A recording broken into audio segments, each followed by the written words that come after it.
Welcome, everybody. We're live. We're back for another exciting episode of How Do You Solve a Problem with Maria and Gareth. And this week, in this episode, we're joined by a special friend of ours, Derek Newton, from a company called Verify My Writing. But let's start with Maria. Maria, how are you doing today? Everything going well?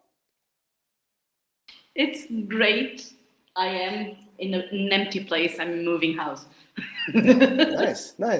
Well, tell us a little bit about what we're going to talk about today before we introduce Derek and we get started with our content. If you're listening to us live on LinkedIn, you can put comments into the comments under the feed. We'll see those live here. We can answer those. That will be really important if you have questions as we go through this event today, or indeed you want to give us a file to run through the fantastic Verify My Writing platform. Maria, what's the plan for today's event?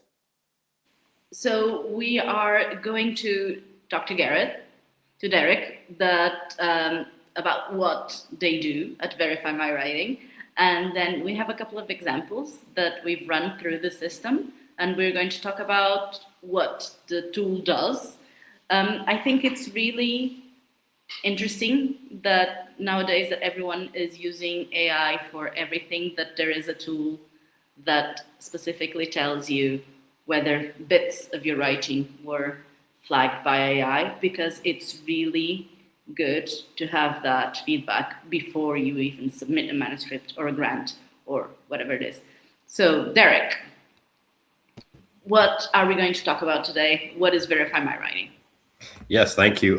First of all, good morning, good afternoon, good evening, depending on where you're joining us from. And thank you to both of you for setting this up. Really excited to share this tool and talk about AI content in research and in publishing, how to be aware of it, what to do with it, and how to manage it, whether you're a research writer or a publishing professional, either way. And I think our tool is really helpful in that process.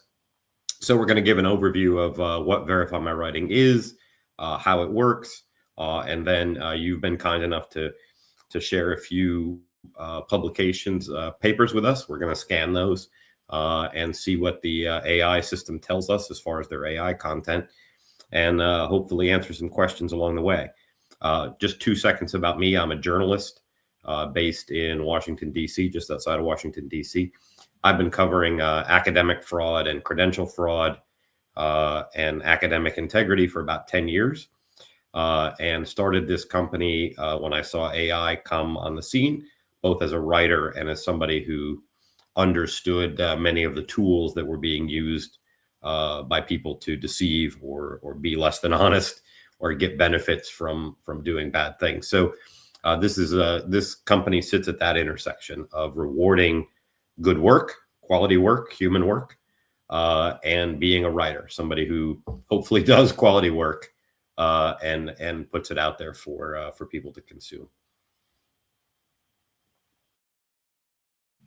So, do you want me just to keep going, or do you want to jump in? I want to jump in. It's interesting because you can use this tool for all types of writing, correct? So we are going to focus today on academic, because this is what me and Gareth mostly talk to. Those are the main people that listen to us here. And it is an interesting use case, because most of the people that write academic papers are not native English language speakers or writers.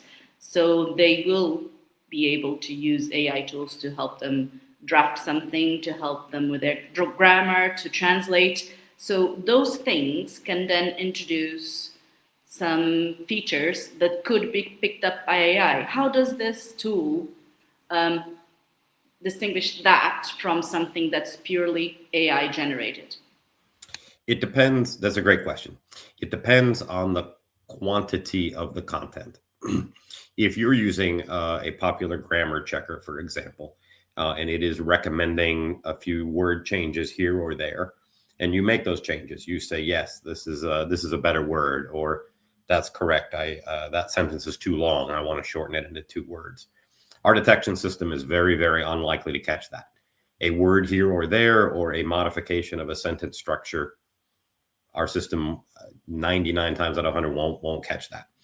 But if a grammar checker suggests a new paragraph, if it rewrites it, and you were to say, yes, switch that, take that paragraph that you've suggested and replace it for mine, we're very, very likely to catch that because that paragraph is AI created. It doesn't necessarily mean that that's wrong. It doesn't necessarily mean that that's bad or inappropriate or forbidden in any way. But our system will catch text that's created by the AI directly that is pulled into a document, whether it's ChatGPT writing a research summary or a grammar checker replacing, 2 sentences here or 4 sentences there. But another thing about our system is it's not binary. We give a score on a 100% scale of humanness. So even if you were to use a grammar checker and replace 2 sentences here and another sentence there and another sentence later on, we would catch that. But your score, depending on the length of the document, your score is very likely to be 99%, right? But, there's some AI in here, but it's 1%. And in our conversations with publishers and editors and others, that tends to not be much of an issue. Most people don't make a distinction between 97 and 100. It's good enough, right? I mean, it's very, very clean. Where we get into questions is when the human score starts to get into the 60s, the 40s, where 60% of the document is AI created text. That may trigger some more thorough research and investigation and questions.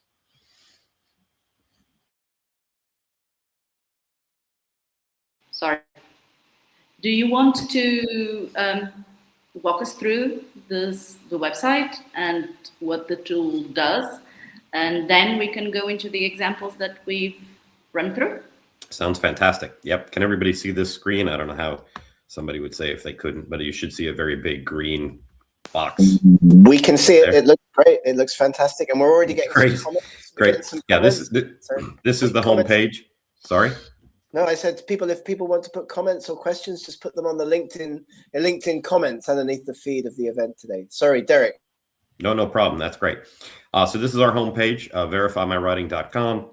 A little summary. You see there's only 2 buttons. This is the progress that we made, about 5 million words we scanned. This is the price structure and how it works, a little overview. And we have news related to AI detection, AI content, that sort of thing. But once you go to the homepage, you create an account. That's free. It's like everything else you do online. You're creating the account should take you about 20 seconds. No big deal. Once you create your account, you'll be able to do one of 2 things. You'll be able to scan and verify writing. If you have a document that you want to get an AI score and get a certification, or you can verify an existing certification. If you see a certification on something that's published, or you're an editor or a publisher, and you got one of our certificates, we'll show you how to do that here. Also, just to mention, you don't need an account to verify a certification. That's free. You can just go to the website, go to the homepage and verify it. That's just a service that anybody with access to one of our certificates can check. So in that sense, it's very simple. Do you want to scan one of the docs you sent me? You ready for that? Let's do it. All right, exciting. So after you create your account, you will be sent to actually this screen, and it's very simple. So you click to upload. We check PDF documents. So if you have your draft or your final product in a PDF or a doc, a Word file, either one. So you just click to upload the file. Here are the 3 you sent me. We'll start with this one most left. You double click it. It will extract the text. Here you see it'll give you the first few paragraphs. So you can say, oh yeah, this is the paper that I wrote or that I'm scanning. Importantly, here it has the word count, 3794. And you say, yes, this is the document I want to check. So you pay and verify. Can I quickly jump in and say that these 3 files that we're sharing, that we're looking at, like we'll share with everybody if you're interested. These are the 3 most recent preprints uploaded onto the preprint platform Research Square. Okay, so that's what we're testing. Just at random, like the 3 most recent uploads from earlier today and yesterday. Sorry, Derek. No, I think that's good information, and it was information I didn't have. So thanks for jumping in. Our prices are based on the size of the file, the word count. So this is a fairly standard size for a research paper. This would be $30, but of course, because we're doing a demo, I'm going to waive that fee. So there we go. Stripe just wants your email address, and it'll process and it'll come back. And this should be about 30 seconds. It can be a little longer because we're doing a video call now, so the bandwidth back and forth is a little slower, but we will get here in just a second on this paper. Drum roll. You see other ones we've scanned here to give you, yeah, there it is. So this paper is 100% human. No AI detected whatsoever. The word count is here. And I'll show you, we'll do one of each because we have 3 papers. So if this is your paper or you're the editor on this, you feel very confident about this. You feel great. If you wrote it, you knew it was 100% human anyway, so this won't surprise you. But you get this score back and you say, yes, I'd like to generate a certificate. I'd like to be able to show somebody that this is 100% human. So you click the generate certificate. I actually don't know this author's name. I didn't see it, and it wasn't me. And the title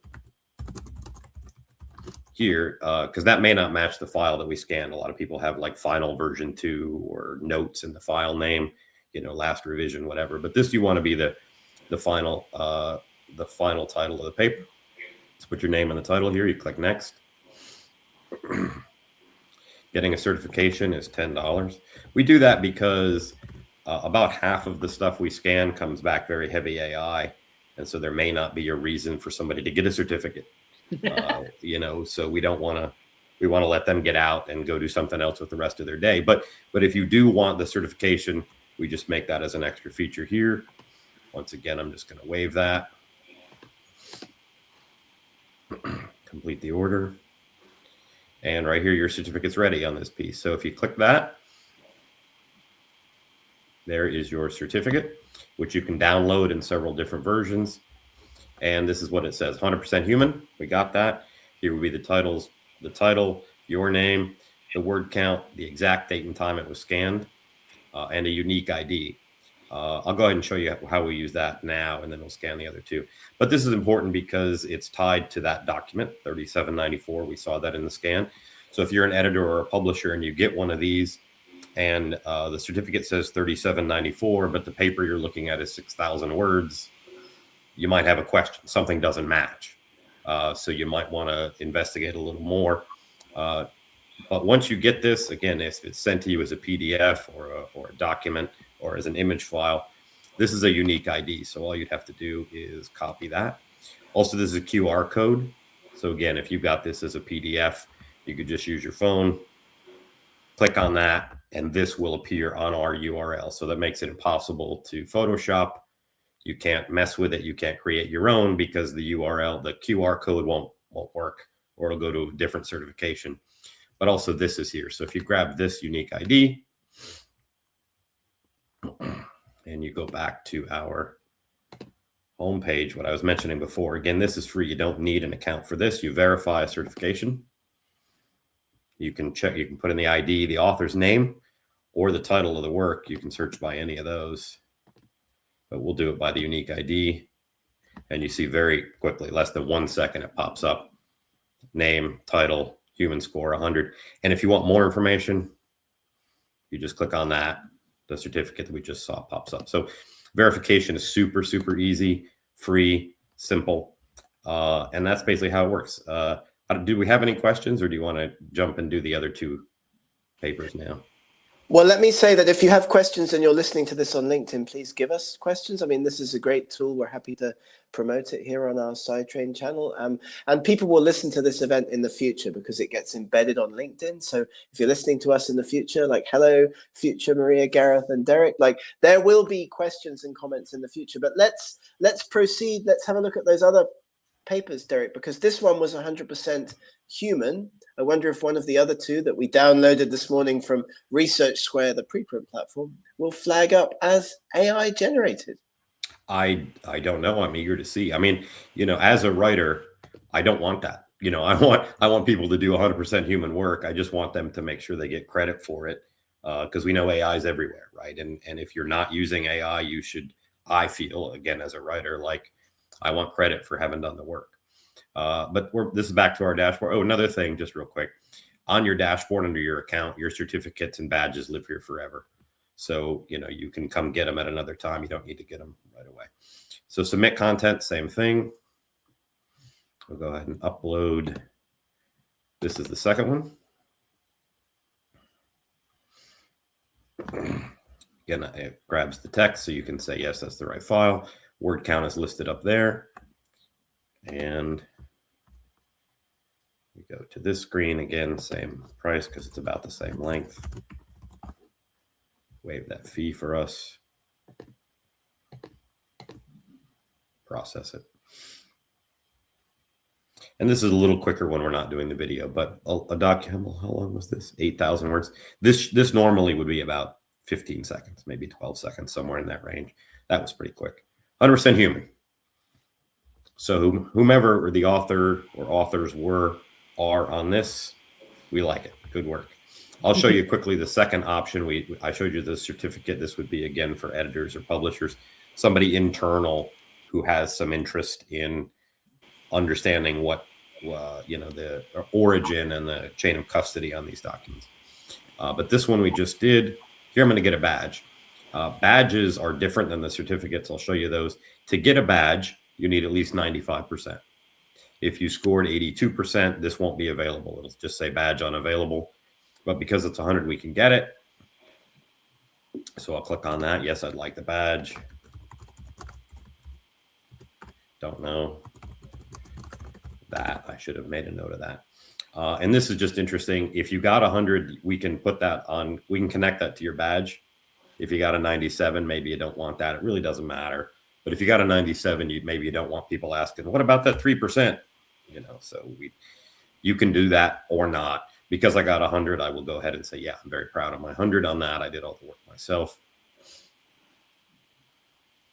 So same thing, the badge. Just like the other certification is $10. We'll complete that order. There we go. And here's the badge. Now, it can be downloaded as an image. This exists so that if you're ready to publish, let's say you're a publisher or you're an author and it's already been published, but you want to share it on social media or you want to share it on your bio page for your institution, wherever you want to share it, and you're proud that you did the work, this is a very simple badge. It doesn't have the word count, doesn't have any of that other data that an editor may want, but it's very, very simple. Certified human written. Somebody checked. You got at least a 95. And this QR code, if anybody were to scan it, it goes right to the certification, again, on our site. So you could take an image of that and make your own, but the QR code won't work. It won't come back to us, and it won't be verified on our system. But it's very simple to download as a JPEG image. Again, that's mostly for public consumption. You can get either one or both. But again, that one is only 95. So we're 2 for 2 on 100%. We feel good about that? Yes, we feel really good. But I think it would be good to have examples. You said that most of the files that you have, that you've scanned, are AI generated. Could you show us one of those? Yes.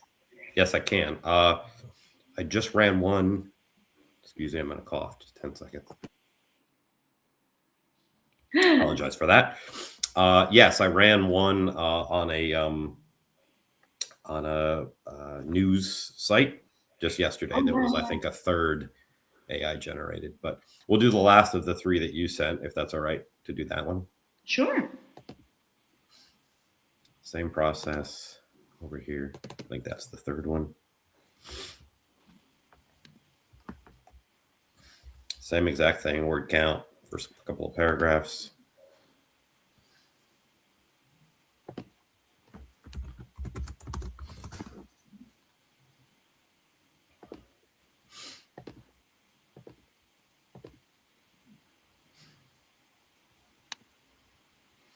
So drum roll, please. Let's see what this one says. 100%. Look at that. People out there doing great work. Happy about it. So same options here. because it's 95 or better, you can get the public badge or you can get the certificate or both. And that's how the system works. This will be in your dashboard forever under your account. Oh, also important to mention, we retain the files, but that's should somebody want to at some point compare files that we certified versus files that they got. But they're not accessible to large language models. They're not shared with AI training. They're not used to train data. We've locked those away from those systems.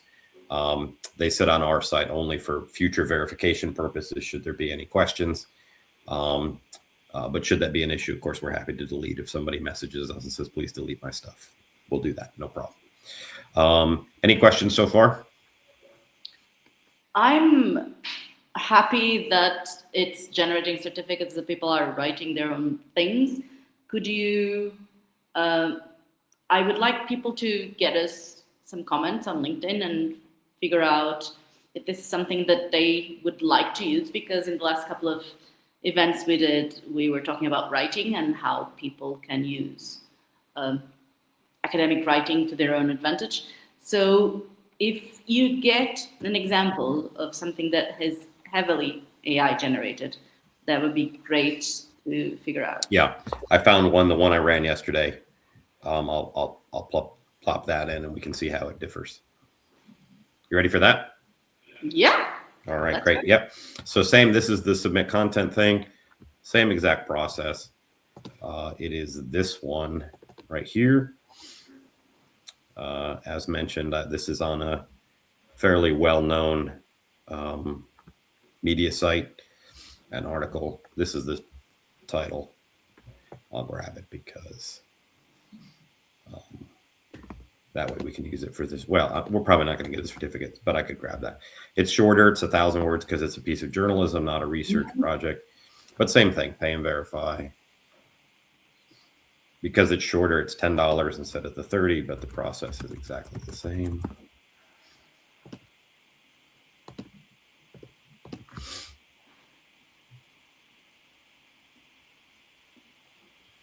This should be quicker because it's a shorter document. Yeah. And here you see almost 30% AI, 70% human. We know or can look and see where that AI is in the document, and we can get a pretty good sense of, is it AI content? Is it AI edited? We can get a lot of information about that, but we don't share that on our system directly. And the reason we don't do that is because we don't want, in this case, this author coming in and then saying, oh, I got a 30, where did it flag?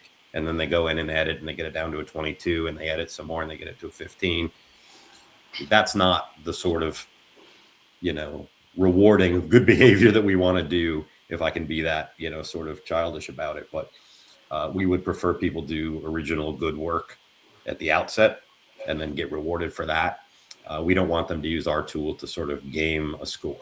How much editing do I have to get that badge, right? Like, you could do that, but that doesn't feel right to us. So you could, but this is a good example here because it was 29, no badge available. Yeah. You need to get the 95. You could generate a certificate here, but as I mentioned earlier, if this is you and your editor is asking for this, or you want to get it to show that you've done good work, is it worth the $10 to get a certificate that shows 30% AI? You may have to make that decision. I probably wouldn't. But if you'd like to see how that looks, just for the example, I don't know the author's name, and I did actually get the title, so we can paste that in. Same thing though, everything is, all these are the same.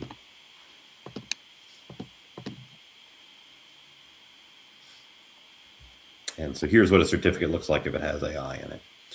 This is not mostly AI, so these are green, yellow, red. If it was the other way, if it was 70% AI, this would be red. But you see the human scores, 70% human, unique code, unique QR code, exact date and time of scan, word count, all this stuff. Again, if you're the author, I don't know why you would want this certificate, but maybe you do. Maybe there are reasons. that this is helpful for you in some way. But that's how it differs on our system. If you find something that's heavily AI, you can generate a certificate, but maybe that's not a good use of your time and money.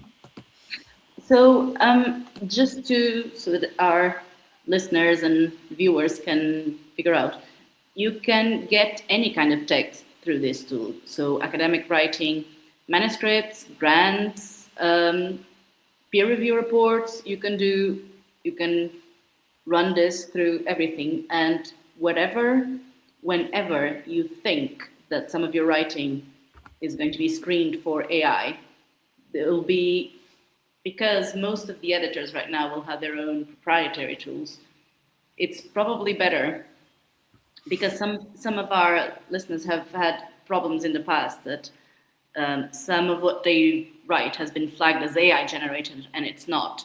So they will have a way to counteract that, right, Derek? It will be their own tool, independent tool against. Yeah, sure. I mean, we envision this as exactly that. If I'm submitting a research paper or a screen, to an editor or publication, or a screenplay to an agent or a producer, or a book manuscript to an editor or a publisher, any of those things, we envision that certification as a PDF document to say, hey, here's my manuscript, here's my book. Here also is a certification. I went ahead and got it scanned for you, so we can skip those questions. We can get to, do you like it? What do you think I need to change about it? Right? Like, we don't have to get hung up on the questions that are really, frankly, uncomfortable for everyone. Publishers don't like asking, editors don't like asking, authors hate being asked. It's really uncomfortable. So if we can cut that down or skip it, that's a value add for us for sure. And most of our use so far has been books and screenplays. We have a partnership with ISA, the International Screenwriters Association, for their members for exactly that purpose, to be able to, when you write a screenplay and you submit it to agents or producers, that they can know that what you wrote is human created, so they can get to the next step. If you're listening to this and you're a publisher, or you're like a peer review manager, or working with a journal and you'd like to give this tool a try, Derek Newton, you can contact him on LinkedIn. You can get in touch with us, Maria and Gareth. We can share contact information. We'd love to see this tool being used more widely within the academic publishing community. I think we're 2 minutes out from the end of our event, so why don't we just ask Maria and Derek to give us their final thoughts before we close our live feed today, Maria? I think it's really cool that we have something that can distinguish between editing and AI editing and AI translation, and then you figuring it out for yourself from something that's fully AI generated. It's the difference between somebody using a tool or relying on a tool. So if you want to use this tool, I'm sure Derek will be happy to provide some discount codes for us, for your listeners, for your viewers. Let us know if you've of all the experience that you've had with the tool. We'd love to figure out. We'd love to have some more use cases to go through. And see you next time. Yep, that's great. Thank you, Maria. Thank you, Gareth. That's all I have to say. Thank you. I appreciate the opportunity to share what we're working on and be a part of recognizing and rewarding people who are doing hard work, because it's hard. And happy to be any part of making that a little smoother for people who are putting in the grind. We'll see you in our next fantastic episode. Have a great day, everybody. Thank you.